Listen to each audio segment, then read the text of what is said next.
Okay, y'all. It's been a minute, and part of that was the holidays. Earlier this week, I was sick as fuck. Gross. Um, so, quick update on me, I guess. Today, we are talking about post-production. I would say, partially because I was least prepared for this, like, I just didn't know how to get prepared for post-production. This was definitely, like, the biggest learning curve as far as, like, creating movies that I had, and each stage of, like, creating my short clocked. If you want to watch it, go find it on this channel. So, I just really, I don't know, it wasn't, like, I love brainstorming. I love conceptualizing and bringing to life, like, ideas and creating something and, like, coming up with the ideas and trying out different things. And then to a certain extent, I do love creating and, like, bringing that thing into the real world in whatever capacity and, like, the problem solving in that. And then I think I definitely saw, like, post-production as, like, the editing stage. And at that point, it's just like, oh, I need, like, I need help. I need, like, somebody to, like, push me through. And luckily, like, I was also in, like, a space where I was kind of like, I need to get this done. Like, I would like to have this up so I can move on to the next project. And, which I don't think is the best motivation, but, I think, too, like, I was just really excited. Like, a lot of my motivation was just, like, I'm excited to see how this finishes. Like, what it looks like when I'm done. And, I mean, obviously it's not perfect by any means. And it's not what I would like to be doing in 5 years from now. But for my first attempt at a short, especially with, like, the equipment I had, like, I wasn't using, like, super expensive stuff. I just literally used my phone to film it. I was pretty impressed with it, honestly. Going through the editing stage, I guess, was, like, interesting just in the sense of, like, I got to see, like, the product. And I definitely took some time in between, like, production versus, like, post-production, just because after production I was like, I need a break. I need, like, some time to not think about this. Especially, too, because, like, I ended up having to do the reshoot. So I guess it was kind of sort of, like, phased into each other where I did, like, a really rough edit. My first draft was, like, a super, super rough edit with, like, certain scenes missing because I needed to reshoot them. That way I would kind of have an idea of what I needed to reshoot. And then I did, which these were all separate files, and I think that was one of the big things I learned in post-production is, like, that's fine. Have 12 million files, as long as you know what your, like, final file is. And it's good too because then I was able to, like, I'm not working with, like, super high power machines, so I was able to do, like, I didn't have, like, sound effects and music and film and color editing and all, like, so many layers on one file where I was sitting there, like, messing with all of that stuff at once because A, it would slow down my computer, and B, it, like, was just, like, already overwhelming to deal with just, like, scrolling down on the fucking sound effects and shit like that. It just occurred to me I should have taken that window out and put it on my other screen, but now I do. Excuse me. So, now I know. But, so, I guess the thing that, like, I struggled with, too, is, like, I knew I kind of needed to go through and watch each take, even if it wasn't, like, the take I imagined in my head. Because a lot of times I would go through and, like, okay, this is a take I liked at the time, I would favorite that take. And it was definitely interesting going back and, like, rewatching it, like, in the editing phase and being like, well, actually this one works better, or no, this one, like, turned out, acted better, or whatever. So that was kind of a good thing that, like, I'm glad I didn't, like, try to, like, oh, this is the one I wanted, so I've got to use this take, like, I was just kind of like, okay, now we're in the editing phase, and this is what, as an editor / doing post-production, what can I do for this project? The best I can do with this project. So I had several drafts with the editing, part of it being a reshoot, and then I had, like, separate drafts for, like, the special effects and, like, sound effects and music. Score. Oh, and graphic design too, because I did all the, like, intro typography and end credits and everything, which I think, like, I am trying to figure out, and maybe I've seen some like short stories, and maybe that's just what I need to do is play around with like those. Ooh, urban legends. I'm gonna write that down. Maybe I should just play around with urban legends.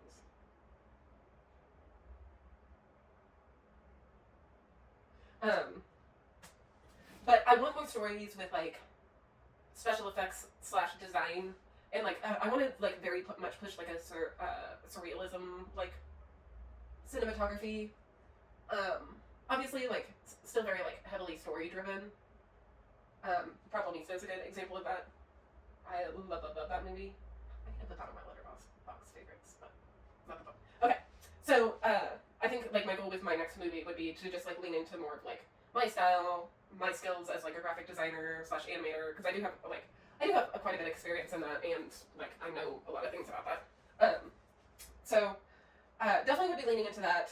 Nothing too crazy on that part, honestly. It's just like learning a lot of technical stuff because I have a degree in graphic design. So yes. So going back, before I did the graphic design, I did the special effects and color grading.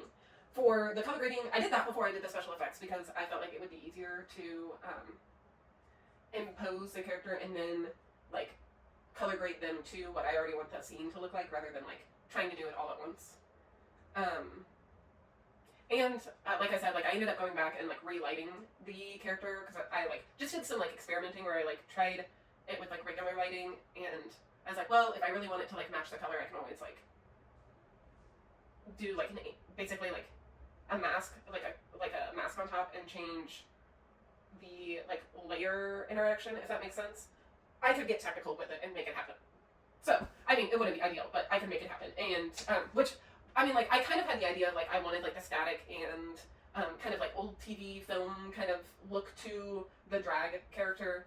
That was like definitely always kind of like in my mind as far as like her aesthetics. I guess I didn't really expect to lean into it so much with like the grain and going totally black and white with her, but I'm really happy with it, and I think it worked well with like my capabilities, the story, what I had going on. And I think too, like I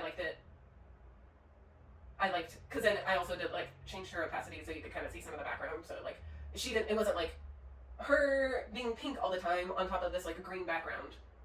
So I'm really happy with how that worked out.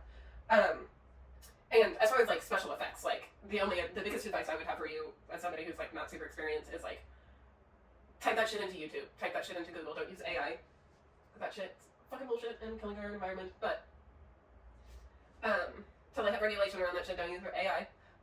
But YouTube is definitely your friend. Like I can't tell you how many times. I mean, multiple times on the same subject, I would type in like, how do you cut out of a moving person out of a video background on Premiere Pro, especially like the Adobe products, which is what I use. Like if that's what you're using, there's like a ridiculous number of tutorials out there. And I was talking about with my music production friend,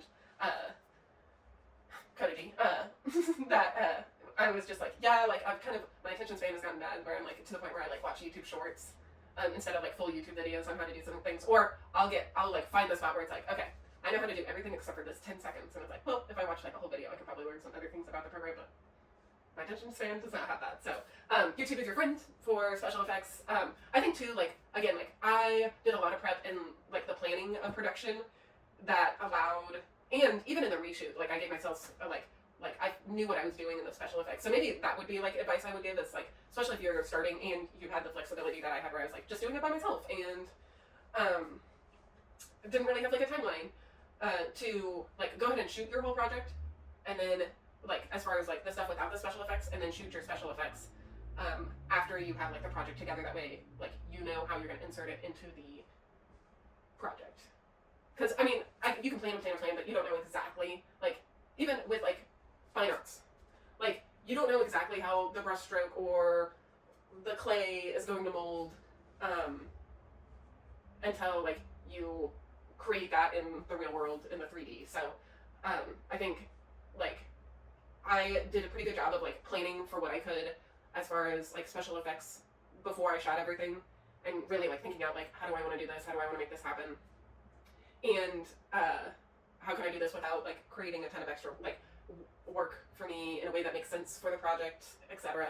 And after I shot like the stuff without the special effects, like it was easier, and I think too, like I don't know, maybe like depending on what type of special effects, like I probably could have done like the voiceovers and then done the same thing where like when I was like acting it out, I just made sure I timed it the same as the voiceover for my special effects on my short, and that way like the timing on the original like film, like the original non-special effect part of the film is like timed well with your special effects. I think that was the only thing that I struggled with, and so what I am saying, got into a little rabbit hole there, is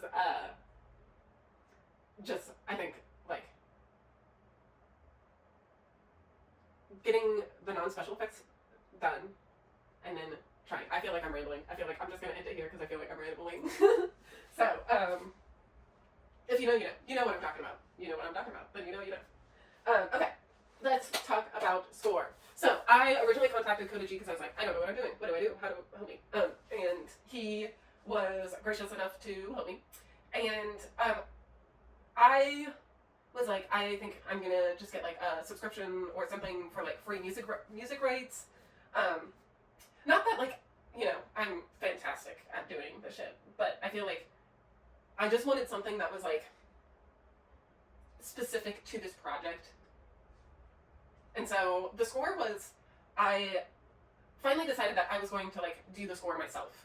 And so like that week I was like kind of walking home because it was like nice out and it was like fall, so like it was like kind of at the point where like birds were starting to like migrate, like collect and migrate down south.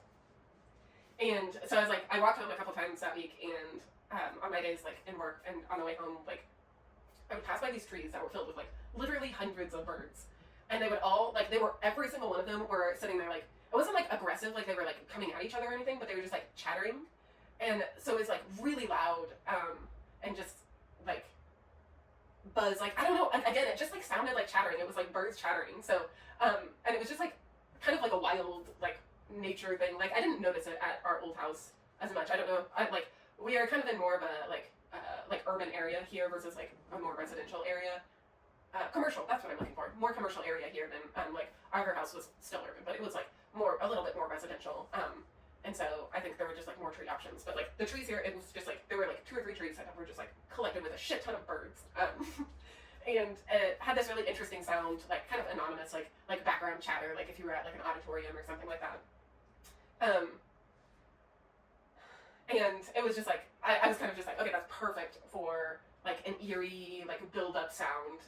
Because I definitely wanted some like non-traditional sounds. Like I liked the 80s like synth sound just because I think it fit well with like the lighting and just pushing it a little bit more modern. Like at first I was like kind of like, well, maybe I should go like a little bit more jazzy and do like lean into the like 1920s flapper type thing.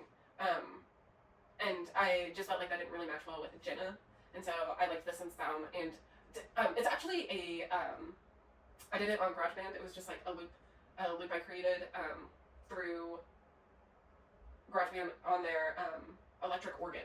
I've always like that has been for a long time now. Like even as like before I was like into directing, I was like, I love the electric organ. I want to figure out how to use the electric organ in like my work because I think it's just like such an interesting sound, and like I think I don't know, it just like evokes a lot of emotion for me, and it's like exciting, and so that was something where I was like, okay, this is my opportunity, and I think it's really great for horror film. So that's where that came from, and I just created that loop, and then I layered that with the birds in some sections. Sometimes I just had the music, and sometimes I just had the birds. And then I also, one of the buildings at my workplace had like a air conditioner that had like a really high pitched like hum to it. So I recorded that as well too, and like layered a lot of those sounds, and then on top of it too, I definitely like altered it and the program, which Coda G suggested, which was Reaper, and you can get like a free trial with it basically for a little bit, and it was really great, honestly. I have edited like a podcast in Audacity, so I did kind of have a little idea of what I was doing as far as like editing shortcuts and things like that. I definitely wasn't anything spectacular. Like I have like a very basic like music theory knowledge. But I did like play around with like the pitch and stuff with like the birds and the air conditioner and stuff like that. But so all of that to say is all of those things were layered. I had several files of all of those, and then played, and like I had like one loop that was like everything layered together, and it kind of like came in cadence. That way it would like build up, and then I had a section that would build down, so I could use that in certain sections that were like really high intensity, or I was like trying to build up high intensity, and then I had one that was like everything all at once, and it was like 2 bars of like that loop at the intensity that I wanted. And then I exported like each of the individual sounds so I could kind of layer them. So the draft that has like the footage and just the like sound, because basically I just kept the sound effects of the original video, because it was, I mean, like, I definitely could have set up some mics and stuff, but I didn't have anything like, I mean, like, I felt like I got the sound that I needed. It has the like sound effects of like the doors and stuff, the original like footage, and then I added in, like, it had the footage of the original, like, in that file of that draft of the original like video, and then I added in like individual exports of each sound and the couple different loops, and built that out from there. Like, it was definitely very intuition based. I think that would be like another goal, like, moving forward with my next project, is to like learn more about like, and I think, I mean, you know, at the end of the day, like, executing is all intuition based. Like, you can have a roadmap, but it's just a roadmap. You have, like, your intuition has to make like this tiny little decisions. But I think like I would look forward to in the future like learning more about like building up and how to do those things better, and like pushing myself more creatively, rather than just being like, this feels right. I think that was a lot of my decisions during that project, where like, wasn't a problem, but I would like to do better. So I've kind of already talked about like some of the things that I've learned. Final note, I guess, is just like, you're gonna have a shit ton of versions of the file. Especially too, it's great if it's like you're starting out. Like, I definitely gave myself the space to like, okay, let's try this. Oh, that didn't work. Fuck the whole file up. Just trash that, because I have this version and I can just use this version and start it over. No big deal. Or like if I was like going to do something and I'm already like, well, I'm halfway happy with this file, I'll save another version of that file, and then try this thing out. And if I don't like the way that thing worked, then I go back to the other file, or I delete the other file if that thing does work. So yes, lots of versions. Save. Make sure you're saving like after you make decisions that you're happy with. Like, I think that was something too. Like working with I would say like my technology is reliable, but it's not like state of the art, if that makes sense. So I feel like it was just something where I was like very conscious of like, okay, I'm happy with this. I don't want anything to happen to it, so I'm gonna save now. And also being like, again, like giving myself a lot of grace, because like you're at the editing stage, you can't do anything about production, you can't do anything about story. Like, what can you do with the material you've been given, and what can you do with the technology you've been given, or the skills that you have, and working within that realm and being happy within that realm. While growing. So thank you for coming in today. I don't have much else to say. It's the beginning of the year, so I definitely have like New Year's resolutions and stuff. I will say like my resolutions are really like a 3-month like plan. Like by spring, like I will probably have different goals. Because ideally, like, I will be creating habits that like in 3 months they'll be habits, and then they'll just integrate into my life through it being a habit, etc. So I think my dog might be outside this room. So, anyways, so I definitely have some goals, working on implementing those. I think I was like, I'm gonna start writing something soon. And I think I need to take a little bit more of a break, develop some more skills before I like start doing something again. And I really want to focus on like my social media and like utilize that too as like little shorts and stuff. So I think too, like, I've been inspired and I have these ideas for longer stories, which is great, and I do want to work on those, and I am excited about those, and I'm fine like thinking about those. But I think right now, like, I want to focus on executing like literally anywhere from like 10 seconds to 2-minute videos of like little shorts and things that I can do that like are interesting, inspiring, and what I want to be seeing like on social media. So I think that's something too where I'm like giving myself grace and kind of giving myself like space right now to develop my skills and not rush into like a new project just to be doing something or to like prove that like I'm still a director. Because I think that's like a lot of that project is I was like, and I'm so glad I did it. I needed to do it in that way, but I don't want to keep doing projects in that way of like, I've got to do this to prove it to myself that I can do this, and just for the pure experience of proving it to myself that I can do that. Not that I love the subject, I had a lot of fun with it, but it was interesting. I don't know. It was a good experience, definitely learned a ton, and even if you're not like, I want to be a director long term, like if you want to do anything in film, if you want to get better about being on camera, if you want to work in social media at all, like I would definitely suggest like seriously just taking your phone, writing something silly, and it's kind of almost like it was a good, like I kind of had a good mentality because I was such like, for so many years I was like, the first thing I do has to be amazing because, you know, all these people get opportunities doing the first thing that they get to do, and you know, like they come out with these amazing, crazy, great projects, and I have to come out with this deep, amazing project, and I just really, I said and a lot, I'm very sorry about that, but I just, really, your first project is more about learning and what you can learn from it than it is, like, especially too, like, that's the beauty of a short. That's the whole point of a short, is to, like, try to fit a story in that amount of time that makes sense in that amount of time. And push your abilities, try experimenting, and again, like, if you want to do anything, like, first of all, contact your local, like, film director, especially if they're like me. Like, I would love somebody who's just like, I want to do sound design, I'm not going to charge you because I don't know what I'm doing, and I'd be like, great, I also don't know what I'm doing, and I can't charge, I appreciate that you don't want me to charge you because I can't afford it. So, definitely don't be afraid to reach out if you're wanting to do like other things within film, but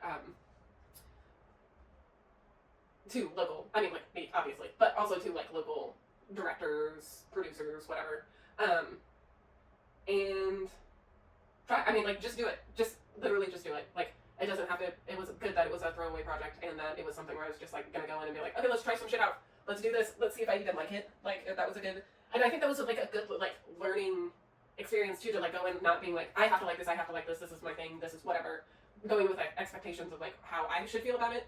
And I came out like really like in reality because I was like, I think it's something I could absolutely love. But I think in that vein, it needs to be like under like specific circumstances, under specific circumstances, or and not more, and I need to develop my skills so I can have fun like within those specific circumstances. And part of that is being able to experiment and try things and play against the rules and play with the rules and whatever. But to do all of that, I need to like know what I'm doing. So that's it. That was longer than I expected. But thank you all for listening and saying have a great day, do something creative, and comment your next project, or if you don't have a next project, what you want to work on next in the comments. If you want to check out my pre-production or production video on this project or clocked the project, you can find it on my channel. I would love for you all to be a part of my journey as I explore this creative endeavor, directing and hopefully doing some acting. And have a great day.